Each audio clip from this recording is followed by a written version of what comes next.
কাকু, ওয়ালাইকুম আসসালাম। ভালো আছেন? আলহামদুলিল্লাহ। কি আবাদ করেছেন? এই ধুন্দুল। ধুন্দুল কত টাকা কেজি? ধুন্দুল এই 60 টাকা 8 টাকা কেজি।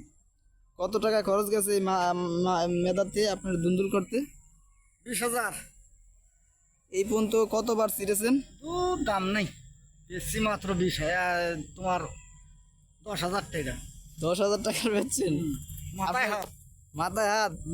এইভাবে চলতে থাকলে কৃষিকাজের কিরকম ভাবেন যে কৃষিকাজ সামনের দিকে করবেন নাকি? তোর এক করা যাবে না, এই ধুন্দুল করবেন নাকি চাষই করবেন না আর? চাষ না করার মত।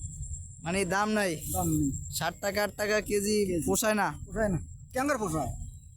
চাউলের কেজির চাউলের কেজি সাত নাই, কিন্তু পোষাই গেছি না। মানে কিষান নিয়ে পোষায় না? না, কিষান কত কত টাকা কিষান? 700।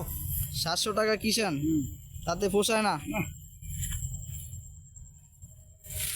আর কিসের আবাদ করেছেন? ধুন্দুল করছি, কল্যা করছি।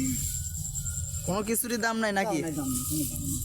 আচ্ছা ঠিক আছে, ভালো থাকবেন কাকু, আসসালামু আলাইকুম। ওয়ালাইকুম আসসালাম।